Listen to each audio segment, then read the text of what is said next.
You cannot park your car here. Understand? The tow truck's lights were still flashing when I turned onto my street. Red, white, slow spins, washing over the houses like a crime scene that didn't belong here. My stomach dropped before my brain caught up. My car was already halfway off the ground. I pulled over hard, gravel popping under my tires. Door opened before the engine even shut off. "Hey," I yelled. "That's my vehicle." The driver flinched, looked tired, nervous, like he already knew this was wrong. "HOA call," he said, avoiding my eyes. "Reported abandoned." Abandoned. At 2 in the morning. I stepped closer, close enough to see the straps biting into the tires, close enough to hear my pulse pounding in my ears. That car wasn't just transportation. It was a federal surveillance vehicle. FBI property. It was work, long nights, quiet hours, something that needed to stay untouched. Then I saw her, standing under the street light like she owned it. Clipboard hugged to her chest, phone in her hand, hair perfect, smile tight. The HOA president. She didn't look surprised to see me, didn't even look guilty. She walked over, heels clicking, eyes scanning me like I was the problem. "This vehicle has been sitting too long," she said calmly. "We followed procedure. You still there? You authorized this?" She lifted her chin. "Yes, and if you interfere, I'll report that too." That's what I noticed it. The driver's door. The lock looked wrong, scratched, chewed up, like someone had tried to force it. My jaw tightened. "Did anyone open that car?" She smiled, just a little. "I needed to document the interior," she said. "Standard process." Something cold settled in my chest. She didn't just tow it. She went inside. 2 hours later, I was standing in an impound lot under buzzing floodlights, staring at those same scratches. They hadn't been there 6 hours ago. Someone broke into this. I told the tow yard guy. He shrugged. "Wasn't us. We just hook and bring in." My hands were shaking now. Not for the cold, from anger. Because this wasn't just my car. It was a federal surveillance vehicle, FBI property, and someone had forced a lock and gone through it. The glove box hung open, papers shuffled, center console disturbed. Someone had been searching, digging, looking for something. I pulled out my phone and called my supervisor. "Vanessa," I said when she picked up. Someone broke into the unit. Silence. Then her voice sharpened. "Which vehicle?" "The Camry." It showed I had a towed tonight, but the door was forced. Interior searched. Another pause. Longer this time. "That's felony tampering," she said. "File a report with local PD immediately. Evidence response team will be there in the morning." I hung up and stared at my car. The street light HOA president thought she controlled. The clipboard. The smile. The threats. None of it mattered anymore. Because someone had just made the worst mistake of their life. And I had it all on camera. 4 years of nothing 4 years. That's how long I lived in Maple Crest without a single problem. The neighborhood's standard Arizona sprawl. Built in 2016, northeast side of Phoenix. Families, retirees, a few guys like me who work weird hours and keep to themselves. The HOA handled the basics. Landscaping, community pool, the usual stuff. Nobody bothered anyone. I'm a special agent with the FBI. 16 years now, mostly organized crime and public corruption. My job is surveillance, stakeouts, undercover work, the kind of stuff that requires you to blend in and not draw attention. So I drive a 2019 Toyota Camry, silver, completely stock, looks like every other mid-size sedan in America, which is exactly the point. No government plates, no antennas, no tinted windows, just boring, forgettable. I park in my driveway most of the time, sometimes on the street if I'm using my personal truck. It's registered, insured, totally legal. Never had an issue. Then she moved in, 6 houses down, late 40s, blonde hair always perfect, dressed like she was about to attend a charity luncheon even when she was checking her mailbox. Within 2 months, she was on the HOA board. 2 months after that, she was president. Her name was Linda, and she had opinions about everything, mostly vehicles. She hated anything that looked out of place. Trucks parked on the street overnight, work vans, anything older than 5 years, and apparently my Camry. 3 weeks after she became president, I walked out to my car and found a notice on the windshield. Unidentified vehicle parked on street for extended period. Must be moved or will be towed per HOA parking regulations. I stood there holding the paper, reading it twice. My car had been there for 2 days. The first morning, I checked the HOA rules that night, pulled up the covenants and bylaws on my laptop, and went through every section about parking. There was a provision about inoperable vehicles, ones that were clearly broken down, flat tires, covered in dust for months. Made sense, but nothing about how long a street park car could sit before it was considered abandoned. And here's the thing, the street parking isn't even HOA property. It's county, public road. The HOA doesn't have jurisdiction over it. I crumpled the notice and tossed it. Then I moved the camera into my driveway just to avoid the hassle. A week passed. No issues. I figured Linda got her power trip out of her system and moved on to harassing someone else about their trash cans or fence paint. I was wrong. That next week, I got assigned to a surveillance operation. 3 consecutive nights watching a location tied to a fraud case. Long hours. I'd leave at 6 in the evening, come back at 2 or 3 in the morning, sleep a few hours, then do it again. My personal truck was blocking the driveway because I'd been hauling some old furniture to the dump earlier that weekend. Didn't feel like shuffling vehicles around at midnight, so I parked the camera on the street. Night 1, no problem. Night 2, still fine. Night 3, I came home at 1:45 in the morning, exhausted, ready to collapse in a bed. Turn onto my street. My car was gone. Just gone. Empty stretch of asphalt where I'd left it. I sat there in my truck, engine idling, staring at nothing. Then the anger hit. Not frustration, not annoyance. Pure, cold anger. Because I knew exactly who did this. The call I pulled into my driveway and killed the engine. Sat there for a minute, hands gripping the steering wheel, trying to think straight. Then I called the non-emergency police line. The dispatcher was polite, took my information, ran the plate, came back 30 seconds later. Yes, sir, that vehicle was towed by Sunset Auto Recovery at the request of the Pinewood Meadows HOA. Reported as an abandoned vehicle. Abandoned, I repeated. Yes, sir. You can retrieve it from their impound lot on Industrial Boulevard. They're open 24 hours. I didn't say anything for a second. Just breathe. Thank you, I finally said, and hung up. Sunset Auto Recovery, Industrial Boulevard, $350 to get my own car back. I drove there immediately. Wasn't going to wait until morning. I needed that vehicle back now. The impound lot was exactly what you'd expect. Chain link fence, bright floodlights, rows of cars in various states of disrepair. A guy in a stained shirt came out of the office when I pulled up. Help you. I'm here to pick up a vehicle. Silver Camry, towed tonight. He checked his computer. Yeah, got it. That'll be $350. I pay with my credit card. Didn't argue. Didn't complain. Just wanted my car. You brought it around 5 minutes later and handed me the keys. Have a good one, he said. I didn't respond. I walked around the Camry slowly. Did my standard security check. Tires, undercarriage, body panels. Everything looked fine. Then I opened the driver's door and stopped. The lock cylinder had fresh scratches around it. Thin, metallic gouges that hadn't been there before. Someone had picked the lock. I leaned inside. The glove box was open.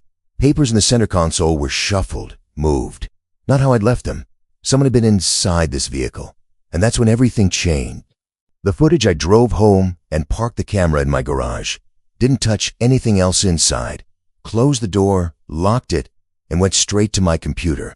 My home security cameras cover the driveway and part of the street. I'd installed them 2 years ago, part of the job being cautious. They record continuously, 30-day a loop, motion-activated highlights. I pulled up the footage from earlier that night and scrubbed through the timeline. And was Zebian Fitzis AM. Nothing. Suaiwa AM. Still empty street. Suaiwa Funftsin AM. Headlights. A tow truck rolled up slowly, yellow lights flashing. Standard flatbed rig. The driver got out, started setting up the wheel lift under the Camry's front end. Then another vehicle pulled up behind the tow truck. A white Lexus SUV. I leaned closer to the screen. The driver's door opened. A woman stepped out. Blonde hair pulled back. Even at 2 in the morning, she was dressed like she was going somewhere important. Linda. She walked around my car with her phone out, taking pictures from every angle. Driver's side. Passenger side, front bumper, rear plate. Then she tried the door handle. Locked. She stood there for a second, looking frustrated. Then she reached into her purse and pulled something out. A Slim Jim, the kind of tool you use to unlock car doors when you've locked your keys inside. I watched her work the tool into the door frame. Took her about 2 minutes, but she got it open, and she climbed inside. Spent 5 full minutes in there. I could see the flashlight beam sweeping across the interior. She opened the glove box, rifled through the center console, checked under the seats, searching, looking for what? Evidence I was some kind of criminal? Proof the car was stolen? She finally climbed out, closed the door, and waved to the tow truck driver. He hooked up the Camry and drove off. Linda got back in her Lexus and left. I sat back in my chair. She just committed a felony, on camera, and she had no idea. The report, I didn't sleep that night. Couldn't. I saved the footage to 3 separate drives. Sent a copy to Vanessa. Then I called the Phoenix PD non-emergency line again and asked to file a report for vehicle tampering. They sent an officer out at 6 a.m. Detective named Sullivan. Mid-40s, looked like he'd been doing this a long time. I walked him through everything. The towing, the scratches on the lock, the searched interior. Then I showed him the footage. He watched it twice. Didn't say anything the first time. Just watched. The second time, he paused when Linda pulled out the Slim Jim. "That's forced entry," he said quietly. "Yeah. And this is your vehicle?" "Yes. Registered to me. But it's also FBI property. I'm a special agent. This car is used for surveillance operations." Sullivan looked at me, then back at the screen. "So she didn't just break into your car. She broke into a federal vehicle." "Correct." He exhaled slowly. "Okay, I'm going to need a copy of this footage. And you need to contact your field office immediately. This isn't just state charges anymore." I already had. Vanessa was sending the evidence response team that morning. Sullivan took my statement, photographed the scratches on the door, documented everything. Professional. Thorough. "I'll submit this to the DA's office," he said. "But given that it's a federal vehicle, the U.S. attorney will probably want it too." "Understood." He left. 20 minutes later, 2 agents from the evidence response team showed up with a mobile lab van. They spent 3 hours processing the Camry, photographed the forced entry, dusted for fingerprints on the door handle, the glove box, the center console, lifted several clean prints. "We'll run these through the system," one of them said. "But if you got her on video, we probably won't even need them." "She doesn't know she's on video," I said. The agent smiled. "Not yet." By noon, the U.S. Attorney's Office had the case. By 3 p.m., they filed federal charges. Tampering with a vehicle used in federal law enforcement operations. Felony, 10 years maximum. Linda had no idea what was coming. The arrest 3 days later. I was drinking coffee in my kitchen when I heard the commotion. Voices, car doors slamming, the sharp, official tone of someone giving commands. I looked out my window. 6 houses down. Linda's house. 2 unmarked FBI vehicles in her driveway. A Phoenix PD cruiser at the curb. 4 agents in tactical vests standing on her front porch. It was 6 a.m. They knocked. Loud, deliberate. The kind of knock that means we're not leaving. Linda opened the door in a bathrobe, hair undone, looking confused. One of the agents held up a badge and said something I couldn't hear from my house. But I saw her face change. Confusion turned to shock. Then panic. They weren't there to talk. She was pulled outside in handcuffs 2 minutes later. Still in her bathrobe, barefoot. Neighbors were already coming out of their houses, phones up, recording. The HOA president, arrested by federal agents. I watched from my window, coffee in hand, feeling absolutely nothing. No satisfaction, no vindication, just cold, factual observation. She'd committed a crime. Now she was being held accountable. That's how it works. The neighborhood Facebook page exploded within an hour.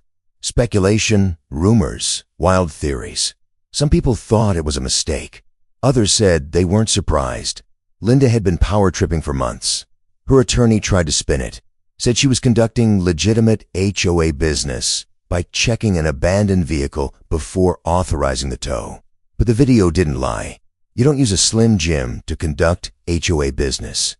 You don't spend 5 minutes searching through someone's glove box to verify a car is abandoned. And you definitely don't do any of that to a vehicle legally parked on a public street. Her attorney tried to negotiate a plea deal. The U.S. Attorney's Office said no. This wasn't a parking dispute anymore. This was federal tampering with law enforcement property, and they don't negotiate on that. The trial 4 months later, I sat in a federal courtroom wearing a suit I hadn't worn since my last testimony. The trial took 2 days. Linda's defense was predictable. Her attorney argued she had reasonable concern about an unidentified vehicle in the neighborhood, that she was acting within her authority as HOA president. But she didn't know it was a federal vehicle. The prosecutor tore that apart in about 10 minutes. Did the defendant have legal authority to force entry into a locked vehicle? No. Did she have reason to believe the vehicle was stolen or involved in a crime? No. Did she contact law enforcement before breaking into the vehicle? No. So what she did, forcing open a locked car and searching the interior without permission, what do we call that? The defense attorney objected. The judge overruled.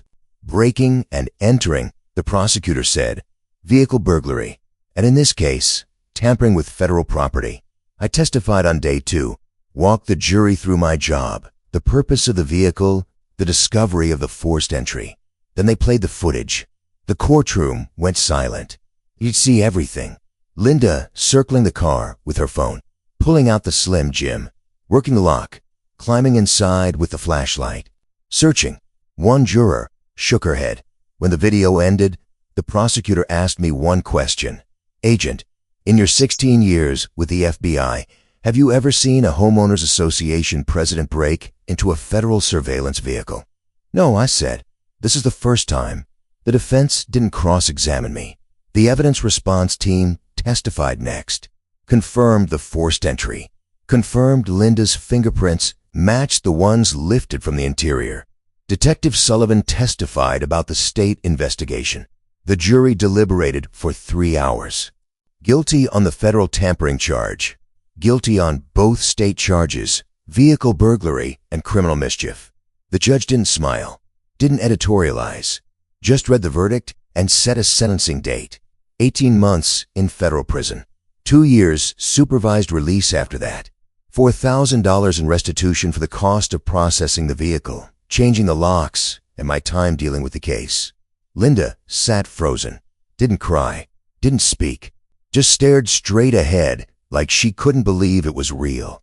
Her attorney filed an appeal. It was denied. She was gone 30 days later. The aftermath, the HOA removed her the same day the verdict came down. Emergency board meeting. Unanimous vote. Linda was out. They issued a formal apology to the neighborhood. Said the board had overstepped and that going forward, vehicle towing would only happen for legitimate safety hazards, not aesthetic complaints. A retired Marine named Colin was elected as the new president. He knocked on my door 2 days later. Agent, he said, extending his hand. I wanted to apologize personally. What happened to you was unacceptable. The new board wants you to know we're not running things like that anymore. I shook his hand. Appreciated. Your vehicles can park wherever you need them. No questions asked. Thank you. He nodded and left. The neighborhood changed after that. Quieter, less paranoid. People stopped obsessing over every little rule violation and just lived. Linda served 14 months at a federal correctional facility in California. Got out early for good behavior. By the time she was released, her house had already sold. Her husband had filed for divorce halfway through her sentence. She moved out of state. I don't know where. Don't care. The Camry went back in his service after the evidence response team cleared it. New locks, upgraded security features. I still use it for operations. The case became a training example at the FBI Academy. Not for vehicle security, though that's part of it, but as a case study in what constitutes federal tampering and why those charges get pursued aggressively. It's also used as a reminder that just because someone has a title, HOA president, board member, whatever, doesn't mean they're above the law. Several neighbors approached me after the trial, thanked me, so they were relieved someone finally held Linda accountable. One guy told me she'd been targeting people for months. Fines for minor violations, threats over mailbox colors, towing cars that were parked illegally. She thought she was untouchable, he said. Nobody is, I replied. I still live in Maple Crest. Still park my vehicles wherever I need to. The new HOA board focuses on actual community needs, landscaping, pool maintenance, neighborhood ins. No one bothers me about my car anymore. The lesson, I still have the security footage saved. Every few months, I'll pull it up when reviewing old case files, and it still amazes me. Linda genuinely believed she had the right to do what she did. She saw a car she didn't recognize, decided it looked suspicious, and instead of calling the police, instead of doing literally anything legal, she grabbed a tool and broke into it. At 2 in the morning, on camera, because she thought her HOA title gave her authority over everyone and everything in that neighborhood. She was wrong. The thing is, I don't think she ever understood the severity of what she did until the FBI showed up at her door. Even during the trial, her attorney kept trying to frame it as a misunderstanding, an overzealous HOA president who made a mistake. But forcing open a locked vehicle isn't a mistake.